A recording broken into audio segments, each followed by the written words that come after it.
तो यहाँ पर देखो आयनन एंथैल्पी, ठीक है, आयनन एंथैल्पी बोल लो, आयनन ऊर्जा बोल लो, आयनन विभव बोल लो, एक ही चीज है।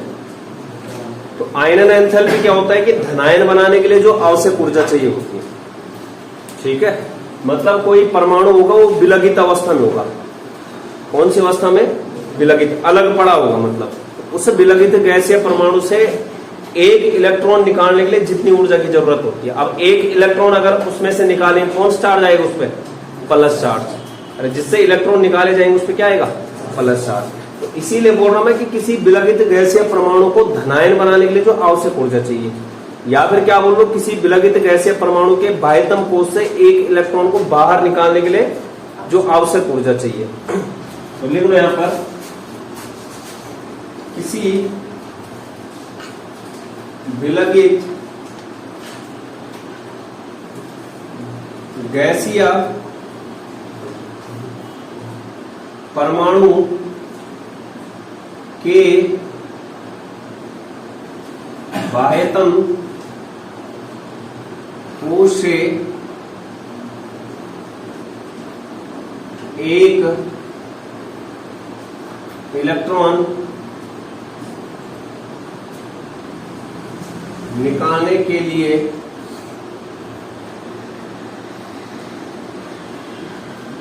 आवश्यक ऊर्जा। एंथैल्पी का मतलब क्या होता है? ऊर्जा से होता है। क्या कहलाएगी? आयनन एंथैल्पी या फिर ऊर्जा। तो जो आयनन एंथैल्पी होती है वो समानुपाती होती है प्रभावी नाभिकीय आवेश के। आयनन एंथैल्पी समानुपाती किसके? प्रभावी नाभिकीय आवेश के। और व्युत्क्रमानुपाती होते हैं किसके? परमाणु आकार के।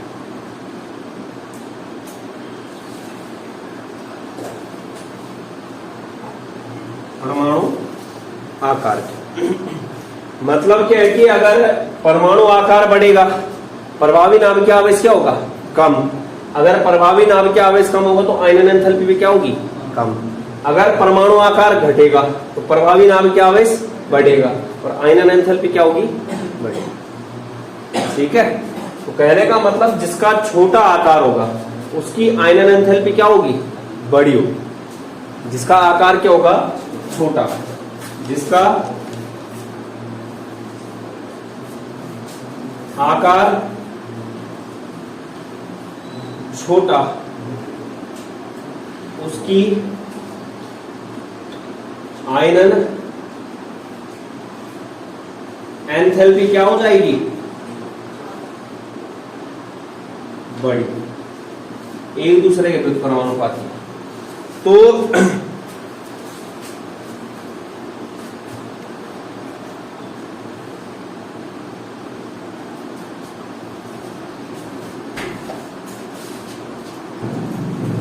इसके बाद एक ना संक्रमण तत्वों में हमने परमाणु त्रिज्या पढ़ी थी। जब हम बाएं से जैसे 3D श्रेणी में स्कैंडियम से मैंगनीज तक जाते थे तो आकार क्या होता था? घटता था। उसके बाद आयरन से जो है निकेल तक आकार क्या होता था? बराबर रहता था। और कॉपर से जिंक तक आकार क्या होता था? बढ़ जाता था। तो संक्रमण तत्वों में क्या होता है?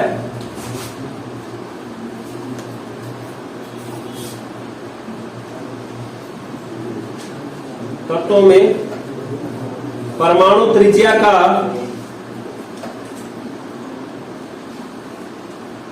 का अनियमित पैटर्न।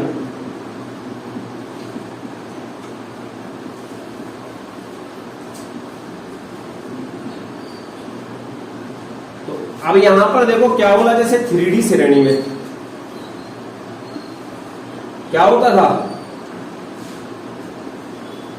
स्कैंडियम से मैंगनीज तक।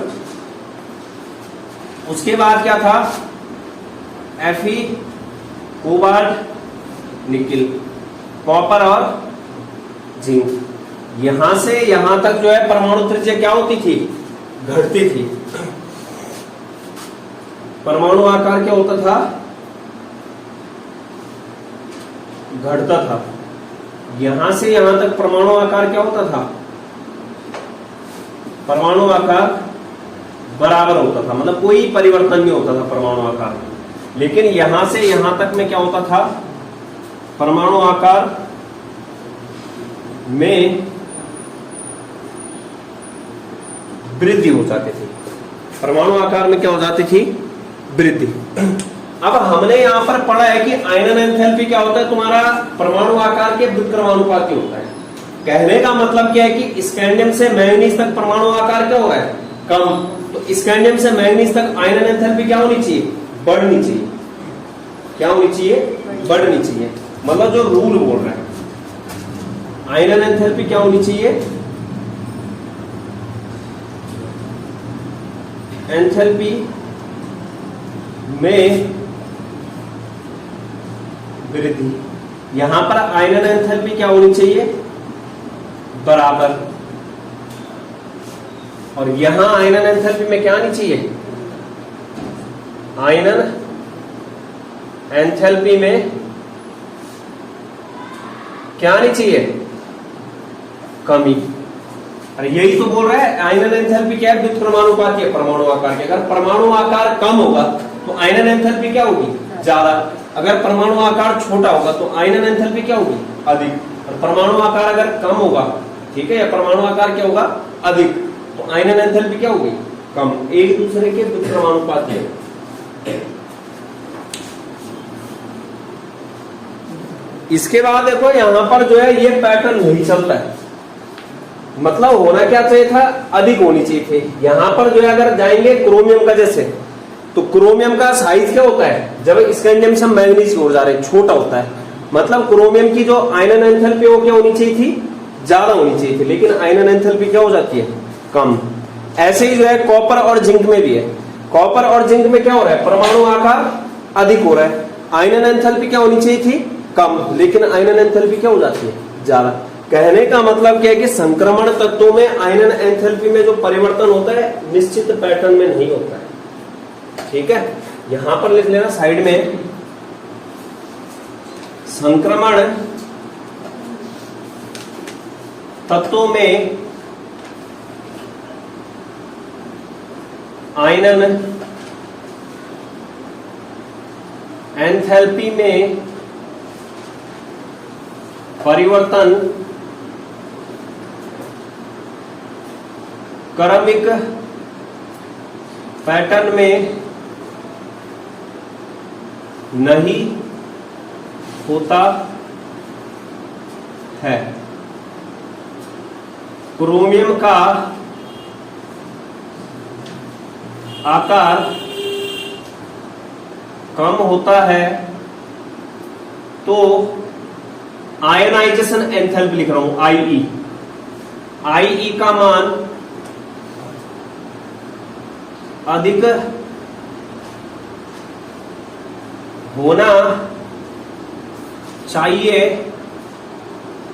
लेकिन आईई का मान, आईई कम होता है। इसी प्रकार कॉपर व जिंक का आकार बड़ा होता है, जिससे आईई में कमी होनी चाहिए, लेकिन आईई का मान क्या हो जाता है, आईई बढ़ता है, आईई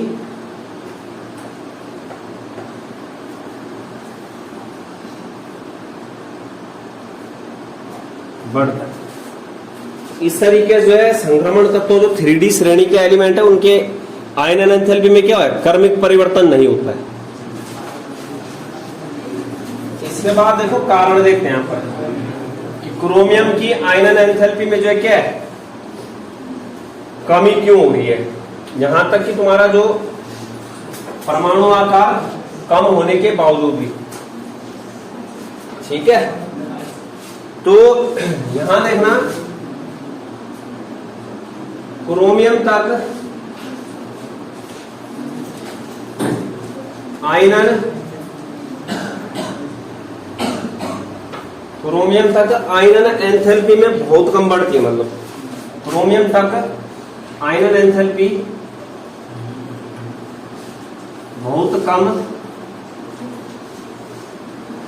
बढ़ती है, लेकिन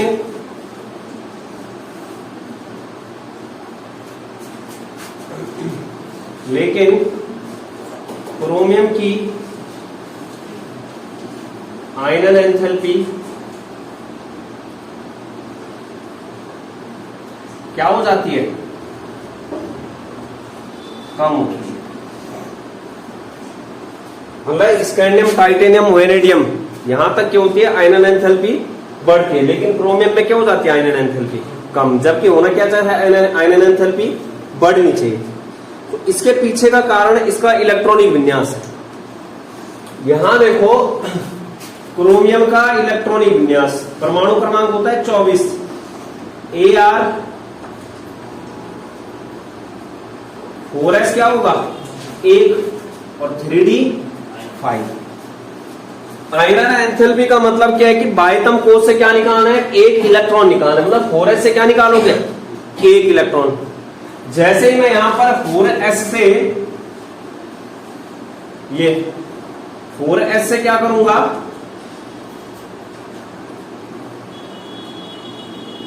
एक इलेक्ट्रॉन को बाहर निकालूंगा।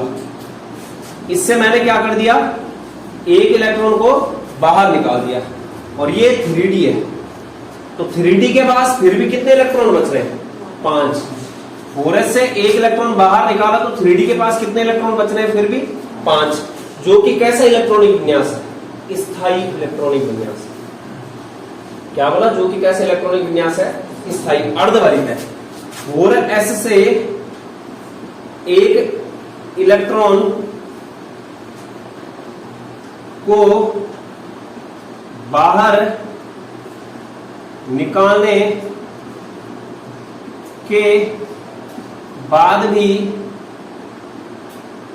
3d में 5 अर्धभरित इलेक्ट्रॉन शेष रहते हैं, जो कि स्थायी इलेक्ट्रॉनिक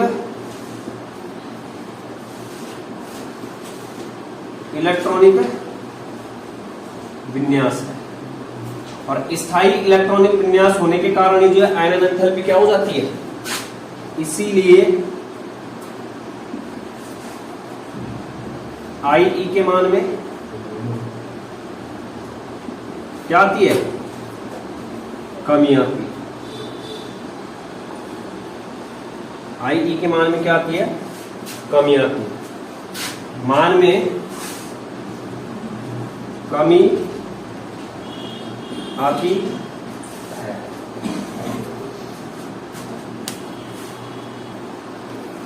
इसी प्रकार जो है कॉपर और जिंक में भी होता है। क्या होता है, कॉपर और जिंक में भी, कॉपर और जिंक में आकार क्या होता है, बड़ा होता है, मतलब आकार में क्या होती है वहां पर वृद्धि। तो आकार में अगर वृद्धि हो रही तो आयनन एंथैल्पी क्या होनी चाहिए, कम होनी चाहिए, लेकिन आयनन एंथैल्पी क्या हो जाती है, अधिक हो जाती है। तो इसके पीछे का कारण क्या है कि वहां पर स्थायी इलेक्ट्रॉनिक विन्यास। यहां पर देखो जैसे क्या है, यहां पर कॉपर है और जिंक, परमाणु क्रमांक 29 और 30 है। इलेक्ट्रॉनिक विन्यास Ar 4s में कितना होता है, 1 और 3d में 10। Ar 4s में कितना आता है, 2 और 3d में 10। ये जो इलेक्ट्रॉनिक विन्यास है स्थायी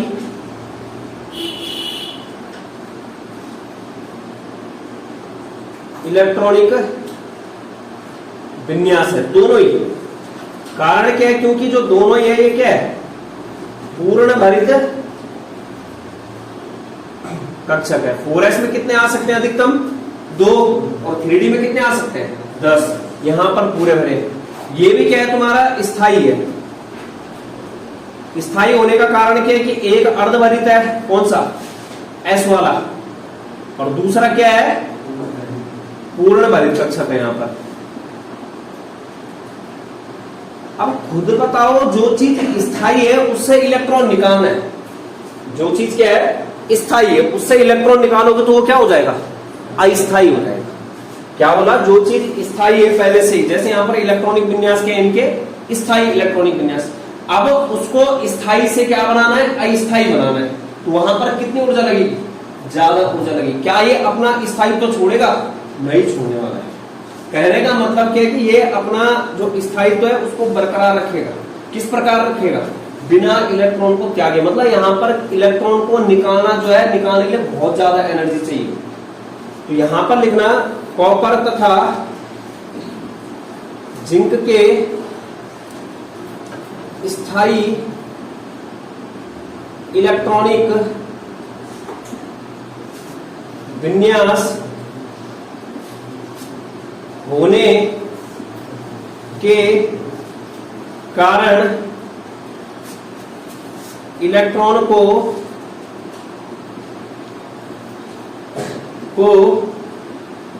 बाहर निकालने के लिए अत्यधिक ऊर्जा की जरूरत होगी। अर्थात IE का मान क्या हो जाएगा? IE का मान अधिक होता है, यानी कि आयनन एंथैल्पी का मान क्या हो जाएगा? अधिक। क्योंकि वो स्थायी इलेक्ट्रॉनिक विन्यास है, उसको स्थायी से कहां की ओर ले जाएंगे हम? अगर एक भी इलेक्ट्रॉन निकालते हैं, कौन से किसकी ओर ले जाएंगे? अस्थायी की ओर। तो स्थायी से अगर अस्थायी बनाना है तो वहां पर बहुत अधिक एनर्जी की जरूरत होगी। अगर इलेक्ट्रॉन को बाहर निकालना है तो उसे क्या बोला जाएगा? आयनन एंथैल्पी। अगर इलेक्ट्रॉन को बाहर निकालने के लिए बहुत अधिक ऊर्जा चाहिए होगी तो इलेक्ट्रॉन को बाहर निकालने के लिए जो आवश्यक ऊर्जा होती है उसको क्या बोलते हैं? आयनन एंथैल्पी। अगर अधिक ऊर्जा इलेक्ट्रॉन को बाहर निकालने में लग रही है तो इसका मतलब आयनन एंथैल्पी क्या होगी? अधिक होगी।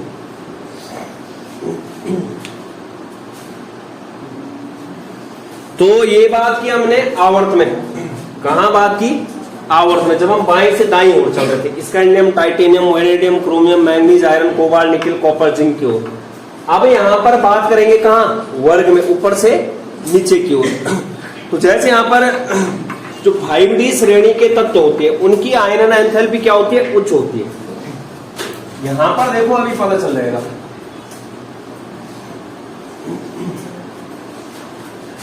ये अभी तक किसमें बात हुई? आवर्त में। होता भी यही था। आवर्त में क्या होता था? जब बाएं से दाएं चलते तो परमाणु का आकार क्या होता है?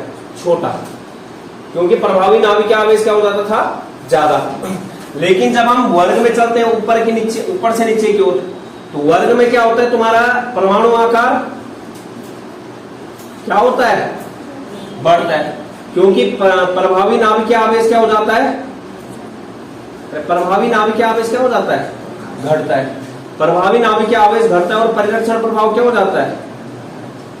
परिरक्षण प्रभाव बढ़ता है। तो आयनन एंथैल्पी क्या होनी चाहिए? अरे आयनन एंथैल्पी क्या होती है? परमाणु आकार के व्युत्क्रमानुपाती। परमाणु आकार अगर बढ़ रहा है तो आयनन एंथैल्पी क्या हो जाएगी? घटनी थी, कम। ये जैसे 3D श्रेणी है, ये 4D श्रेणी है और ये 5D।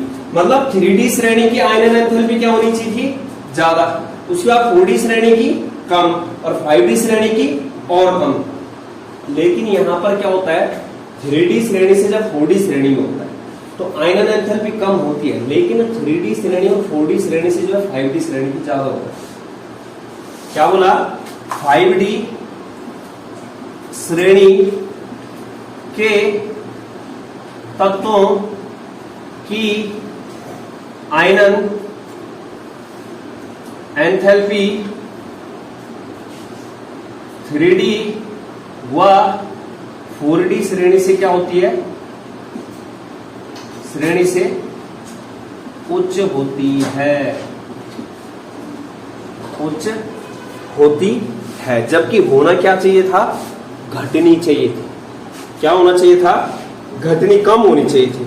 तो यहां पर क्या होता है कि जो 5D श्रेणी होता है, 5D कारण देखना, 5D श्रेणी में क्या होता है? 5D श्रेणी में 5D श्रेणी में क्या होता है? 5D और 6s, 5D और 6s, इन दोनों के बीच में आ जाता है 4f। कौन आ जाता है? 4f। और ये जो 4f होता है ये पूर्ण भरित होता है। 4f कितना होता है? पूर्ण भरित।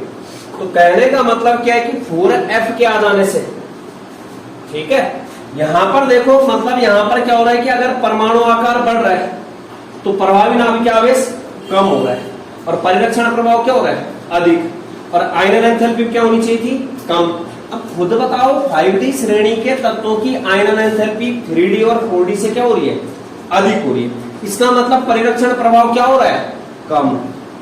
प्रभावी नाभिकीय आवेश क्या हो रहा है? ज्यादा। और परमाणु आकार क्या हो रहा है? छोटा, जिसको लैंथेनाइड संकुचन बोलते हैं।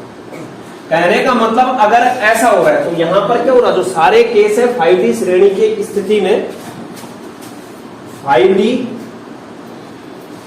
श्रेणी में क्या हो जाएगा? परमाणु आकार क्या हो जाएगा? कम। प्रभावी नाभिकीय आवेश क्या हो जाएगा? ज्यादा। परिरक्षण प्रभाव क्या हो जाएगा? कम। परिरक्षण प्रभाव क्या हो जाएगा? कम। इसीलिए 5D श्रेणी के तत्वों की आयनन एंथैल्पी क्या हो जाएगी? आयनन एंथैल्पी क्या हो जाएगी? अधिक। क्या हो जाएगी? अधिक। तो यहां पर क्या होता है कि 5D श्रेणी के तत्वों में जो है 4f कक्षक बीच में आ जाता है। 4f में कितने इलेक्ट्रॉन रहते हैं? 14 रहते हैं, जो कि कौन से तत्व के रहते हैं? लैंथेनाइड श्रेणी के तत्व, f ब्लॉक तत्व आते हैं। यहां पे ये कौन से तत्व आते हैं? लैंथेनाइड श्रेणी के तत्व, ठीक है। यहां पर क्या होता है? जो तुम्हारा 4f कक्षक होता है, 4f कक्षक पूर्ण भरित, f में कितने डाल सकते हैं? अधिकतम 14। और कितने उसमें? 14 पूर्ण भरित होता है। और साथ ही क्या होता है? ये 4f जो है नाभिक के पास होता है। खुद देखो, ये है जैसे 1s आएगा, 2s 2p आएगा, 3s 3p और 3d आएगा, 4s 4p 4d 4f आएगा। उसके बाद 5s 5p 5d आएगा। इसके बाद 6s। खुद यहां पर देखो 4f जो है, 4f पे नजर मारना ये है, 5d पे नजर मारना ये है और 6s पे नजर मारना ये है। इन तीनों में से ज्यादा निकट कौन है नाभिक के? 4f वाला है। ज्यादा निकट कौन है? 4f। तो 4f के ज्यादा निकट होने के कारण किसके? नाभिक के। नाभिक के पास क्या है? Plus charge. 4f में इलेक्ट्रॉन कितने वाले हैं? 14। वो 4f जो तुम्हारा कक्षक है नाभिक के पास होने के कारण नाभिक क्या कर लेता है? उसके इलेक्ट्रॉन को अपनी ओर खींच लेता है, ठीक है। और जैसे ही ये अपनी ओर खींचेगा तो यहां पर जो है आकार क्या हो जाएगा? थोड़ा कम हो जाएगा। मतलब यहां से ना, जैसे ये कक्षक है अंदर की, ये है, मैंने जो 4f वाले क्या कर दिया? इधर खींच दिया। तो 4f वाले को तो मैं खींच ही रहा हूं, उसके साथ कौन आ रहे हैं? अंदर के कक्षक भी क्या आ रहे हैं? मेरी ओर आ रहे हैं। कहने मतलब आकार क्या हो जाएगा? जो आकार इधर था वो आकार क्या हो गया? इतना हो गया, छोटा हो गया। तो कहने का मतलब क्या है? 4f कक्षक पूर्ण भरित होता है तथा 4f नाभिक के निकट होता है जिससे नाभिक 4f के इलेक्ट्रॉन को अपनी ओर खींच लेता है, आकर्षित कर लेता है, आकर्षित करता है और 4f का दुर्बल परिरक्षण प्रभाव होने के कारण 5D श्रेणी के तत्वों का आकार में कमी आती है, जिसे लैंथेनाइड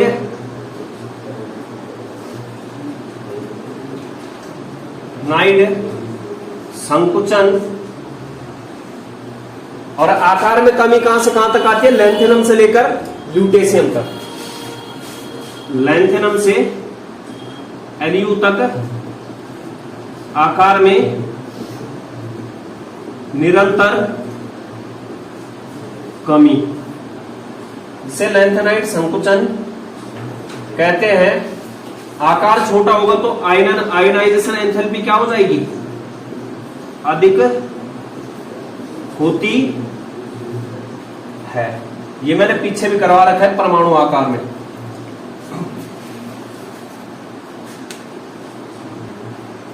क्या बोला? जो F का है वो परिरक्षण प्रभाव, यानी कि परिरक्षण प्रभाव का मतलब क्या है कि इलेक्ट्रॉन इलेक्ट्रॉन क्या करेंगे? एक दूसरे को प्रतिकर्षित करेंगे, जो आंतरिक कोषों के इलेक्ट्रॉन है। लेकिन जो F कोष होता है, F कक्षक होता है, उसका परिरक्षण प्रभाव क्या होता है? दुर्बल। मतलब वो क्या है? नाभिक से बाह्यतम कोष के इलेक्ट्रॉन की रक्षा नहीं कर पाएगा। तो नाभिक से जब बाह्यतम कोष के इलेक्ट्रॉन की रक्षा नहीं हो पाएगी तो नाभिक क्या करेगा? बाह्यतम कोष के इलेक्ट्रॉन को अपनी ओर खींच लेगा। अगर नाभिक जो है बाह्यतम कोष के इलेक्ट्रॉन को अपनी ओर खींच लेगा तो आकार क्या हो जाएगा? छोटा हो जाएगा। मतलब तो बाहरी कोष है उसको उसने क्या कर लिया? अपनी ओर खींच लिया। अगर वहां पर बीच में जो आंतरिक कोष है उनके पास जो है ज्यादा ताकत है, मतलब वो क्या कर पा रहे हैं? प्रतिकर्षित, कि मैं वहां से इलेक्ट्रॉन को अपनी ओर खींच रहा था और वहां से क्या कर रहे हैं? वो उस इलेक्ट्रॉन को क्या कर रहे हैं? वापस धक्का दे रहे हैं। तो आकार क्या हो जाता? बड़ा हो जाता है। लेकिन वहां पर क्या, जो आंतरिक कोष के इलेक्ट्रॉन है वो ऐसा नहीं कर पा रहे। कहने का मतलब क्या है कि जो नाभिक है वो बाह्यतम कोष के इलेक्ट्रॉन को अपनी ओर खींच ले रहा है। किसके कारण? जो F का क्या होता है? दुर्बल परिरक्षण प्रभाव। क्योंकि F का आकार क्या होता है? अच्छा नहीं होता है। आकार क्या होता है उसका? बेकार। जिसका जितना बेकार आकार उसका परिरक्षण प्रभाव क्या होगा? उतना ही बुरा होगा। जैसे S का आकार क्या होता है? गोल होता है। तो किसी गोल चीज के अंदर कुछ चीज अगर रखोगे वहां से जो है कुछ निकालना संभव है? नहीं निकाल पाओगे। जो F है उसका आकार क्या? बेकार है। वो आकार ऐसा होता है जैसे मैंने क्या बोला धमाल मूवी में देखा, पीछे से वो छुपा रहता है लेकिन पीछे से आ रहा तो वो वहीं, या फिर ट्रक के नीचे ट्रक वहां चला गया और वहीं वो सोच रहा मैं बच रहा, ऊपर संजय दत्त जो है गोली लेके खड़ा होगा। तो कहने का मतलब वहां पर क्या है कि परिरक्षण प्रभाव अच्छा नहीं है। ये कमरा अगर चारों तरफ से बंद हो जाए तो डर ही नहीं है किसी चीज का। ना बाहर की चीज अंदर आ सकती है, ना बाहर का क्या है, अरे अंदर आ सकता है बाहर का, ना ही अंदर का बाहर जा सकता है। तो कहने का मतलब परिरक्षण प्रभाव किस पर निर्भर करता है? उपकोष के आकार पर निर्भर करता है। एस का सबसे अच्छा परिरक्षण प्रभाव होता है। वो क्या करेगा? नाभिक से बाह्यतम कोष के इलेक्ट्रॉनों की बहुत अच्छे से रक्षा करेगा। लेकिन जो एफ है उसका आकार बेकार होता है। अब आकार अगर अच्छा नहीं होगा तो उसका परिरक्षण प्रभाव क्या होगा? दुर्बल होगा। अगर दुर्बल परिरक्षण प्रभाव होगा तो वो बाह्यतम कोष के इलेक्ट्रॉन की नाभिक से रक्षा नहीं कर पाएगा। वहां पर जो है तुम्हारा नाभिक क्या करेगा? बाह्यतम कोष के इलेक्ट्रॉन को अपनी ओर खींचेगा। जब बाह्यतम कोष के इलेक्ट्रॉन को अपनी ओर खींचेगा तो आंतरिक कोष भी क्या हो जाएंगे? सिकुड़ जाएंगे और आकार क्या हो जाएगा? जो आकार ऐसा फैला हुआ था वो आकार क्या हो जाएगा? छोटा हो जाएगा। अगर आकार छोटा हो जाएगा तो आयनन एंथैल्पी क्या हो जाएगी? ज्यादा हो जाएगी। छोटा आकार आयनन एंथैल्पी मतलब छोटी जगह से जो है इलेक्ट्रॉन को बाहर निकालना है तो वो क्या होता है? अधिक एनर्जी लगती है वहां। तो ये होता है इसमें जो क्या वर्ग में ऊपर से नीचे जाने पर 5D श्रेणी के तत्वों की आयनन एंथैल्पी क्या होती है? 3D और 4D श्रेणी से उच्च होती है। उसके पीछे का कारण क्या है? लैंथेनाइड संकुचन। संकुचन का मतलब क्या होता है? आकार में कमी होना। जो लैंथेनाइड श्रेणी के तत्व है कहां? हैफनियम से लेकर सीरियम से लेकर ल्यूटेशियम तक उसके आकार में क्या होती है? एक कमी होती है। आकार कम होगा तो आयनन एंथैल्पी क्या होगी? ज्यादा। इसके बाद देखो कणीकरण एंथैल्पी, अगला।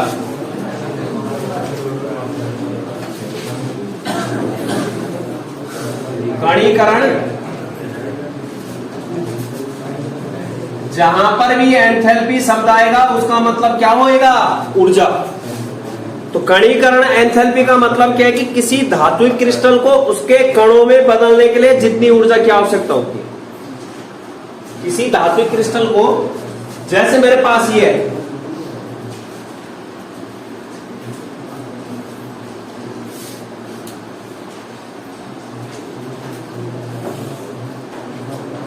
किसी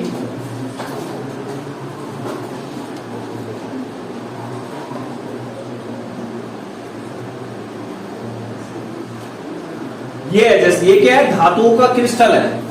metal metal metal metal metal metal metal metal, इस तरीके से। इस धात्विक क्रिस्टल को मैं कितनी ऊर्जा दूं कि यहां पर जो ये मेटल मेटल ये अलग अलग हो जाए। जैसे मैं इसको मतलब लोहे को जैसे गर्म करोगे तो उसके कणों या परमाणुओं में बदलने के लिए जितनी ऊर्जा की आवश्यकता होगी। जब लोहे को गर्म करोगे किस में जाएगा? पहले लिक्विड में, और लिक्विड के बाद कहां जाएगा? गैस में। मतलब किसी धात्विक क्रिस्टल को गैसीय अवस्था में परिवर्तित करने के लिए। ठीक है, यहां पर क्या बोल रहा हूं? यहां से जो है जैसे क्या है? परमाणु में,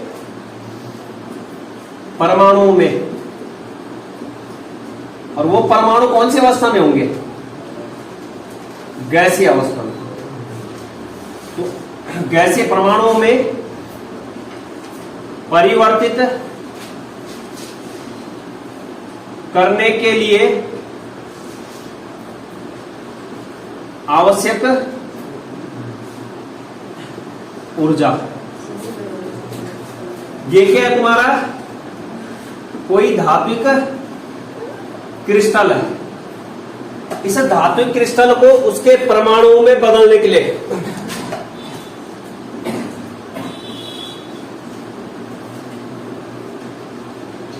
धात्विक क्रिस्टल को उसके परमाणुओं में यानी कि गैसीय अवस्था में परिवर्तित करने के लिए आवश्यक ऊर्जा को क्या बोला जाएगा? Enthalpy of atomization. यानी कि यहां पर क्या बोला जाएगा इसको? कणीकरण एंथैल्पी। ठीक है, तुम्हें पता है कोई भी चीज है छोटे छोटे कणों से मिलकर के बनी होगी। जो चीज बनी है वो किससे मिलकर बनी है? छोटे छोटे कणों से। वो कण परमाणु हो सकते हैं, अणु भी हो सकते हैं, और आयन भी।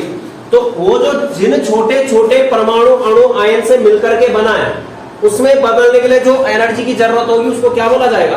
कणीकरण एंथैल्पी। कणी मतलब कण में बदलने के लिए जो ऊर्जा है। अब यहां पर देखो, हमें पता है कि जो संक्रमण धातुएं होती है, संक्रमण तत्व होते हैं, वो क्या होते हैं? धातुएं।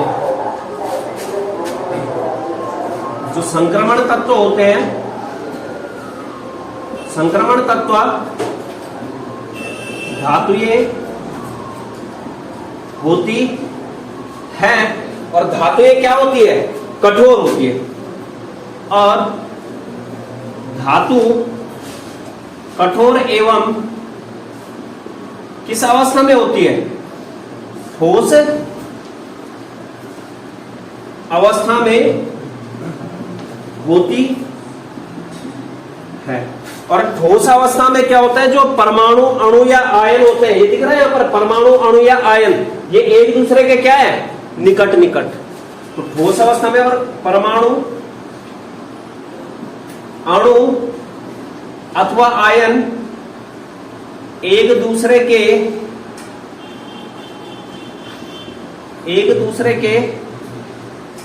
निकट स्थित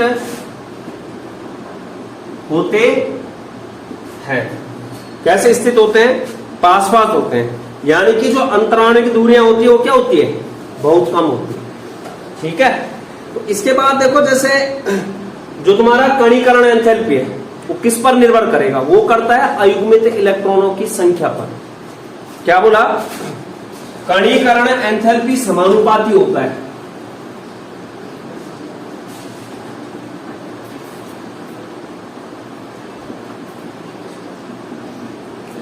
एंथैल्पी समानुपाती किसके? अयुग्मित इलेक्ट्रॉन की संख्या के। जितने ज्यादा अयुग्मित इलेक्ट्रॉन होंगे उतना ही ज्यादा क्या होगा वहां पर? धातु धातु के बीच में आबंधन होगा, यानी कि ये समानुपाती हो जाएगा धात्विक आबंधन के।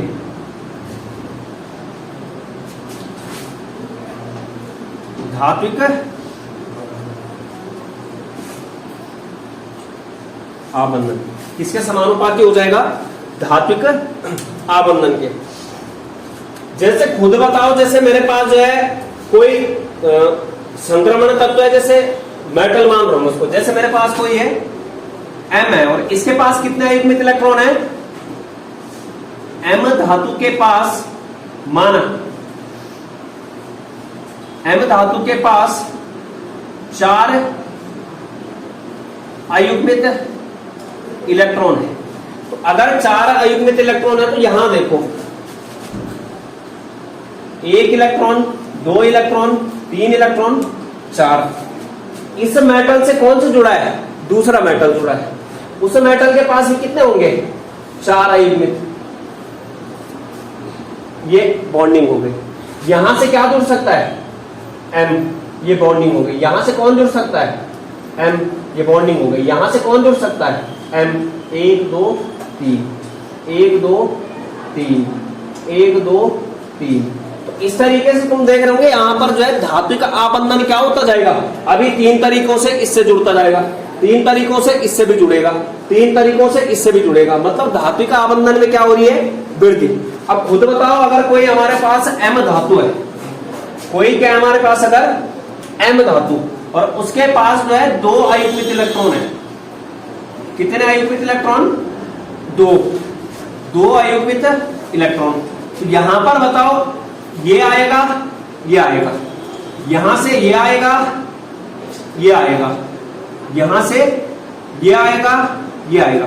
यहां पर जो है 2 तरीकों से ही जुड़ रहा है। किसी के पास अगर जो है 1 अयुग्मित इलेक्ट्रॉन है, M के पास 1 अयुग्मित इलेक्ट्रॉन, तो ये आएगा, एक मेटल आएगा 1 अयुग्मित इलेक्ट्रॉन लेके, दूसरा परमाणु आएगा दूसरा अयुग्मित इलेक्ट्रॉन के। यहां पर कितना धात्विक आबंधन बना?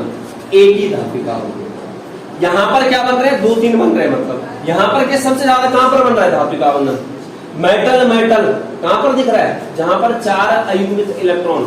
मतलब जितने ज्यादा अयुग्मित इलेक्ट्रॉन होंगे उतना ही ज्यादा क्या होगा? धात्विक आबंधन होगा। जैसे क्या बोला मैंने? मेटल के पास कितने अयुग्मित इलेक्ट्रॉन है? अगर 4 है, कितना अयुग्मित इलेक्ट्रॉन है? 4। तो यहां पर देखो जैसे 4 अयुग्मित इलेक्ट्रॉन है, यहां पे देखो ये है ना, मेटल कितने अयुग्मित इलेक्ट्रॉन लेके आया? 1 2 3 4। दूसरा परमाणु आएगा 1 2 3 4। तीसरा परमाणु आएगा 1 2 3 4। चौथा परमाणु आएगा 1 2 3 4।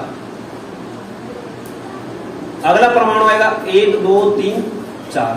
तो दिख रहा है यहां पर धात्विक आबंधन क्या हो रहा है? ज्यादा हो रहा है।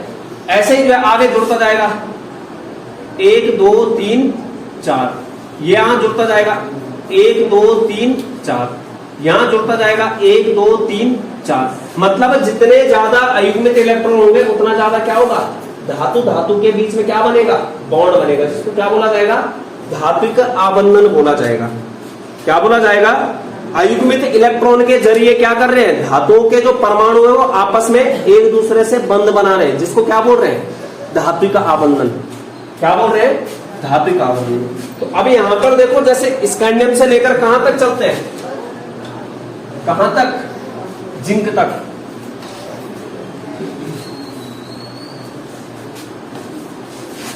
कल हमने निकाला था स्कैंडियम में अयुग्मित इलेक्ट्रॉन कितना होता है? अरे कितना अयुग्मित इलेक्ट्रॉन होता है? 1। टाइटेनियम में कितना होता है? 2। वेनेडियम में 3। क्रोमियम में 5। मैग्नीज में 5। Fe में 4 हो जाता है। फिर फिर कोबाल्ट में 3, निकिल में 2, कॉपर में 0 और जिंक में 0। मतलब जब हम बाएं से यहां कहां की ओर जाएंगे, बाएं से मध्य की ओर, मैंगनीज की ओर, तो अयुग्मित इलेक्ट्रॉन की संख्या में क्या हो रही है, वृद्धि। तो कणीकरण एंथैल्पी का मान भी क्या हो जाएगा, कणीकरण एंथैल्पी का मान क्या हो जाएगा, बढ़ जाएगा। लेकिन जैसे ही यहां से कहां से, ये कहां से है, बाएं से स्कैंडियम से मध्य मैंगनीज की ओर, यहां पर क्या है, अयुग्मित इलेक्ट्रॉन की संख्या क्या हो रही है, घट रही है। तो अयुग्मित इलेक्ट्रॉन की संख्या घटेगी, कणीकरण एंथैल्पी भी क्या हो जाएगी, कणीकरण एंथैल्पी कम हो जाएगी। ये कहां से लेकर, मध्य Fe से दाएं, यानी कि जिंक की ओर, कहां की ओर, जिंक की ओर। मतलब जो ग्राफ बनेगा वो किस तरीके से बनेगा,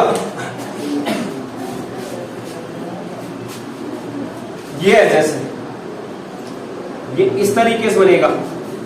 यहां पर क्या होगा, स्कैंडियम का कम, टाइटेनियम और अधिक, vanadium, chromium, manganese, Fe, cobalt, nickel, copper, zinc. तो मतलब ऊपर क्या हो रहा है, बढ़ रहा है, कौन, कणीकरण एंथैल्पी। नीचे क्या हो रहा है, घट रहा है कणीकरण एंथैल्पी। इस तरीके से ना यहाँ पर कणीकरण एंथैल्पी का ट्रेंड चलता है कि मध्य से दाईं ओर घटेगा और बाएं से मध्य की ओर क्या होगा, बढ़ेगा। कारण क्या है कि अयुग्मित इलेक्ट्रॉनों की संख्या क्या हो रही है, बाएं से मध्य की ओर बढ़ रही है, लेकिन मध्य से दाएं की ओर क्या हो रही है, घट रही है।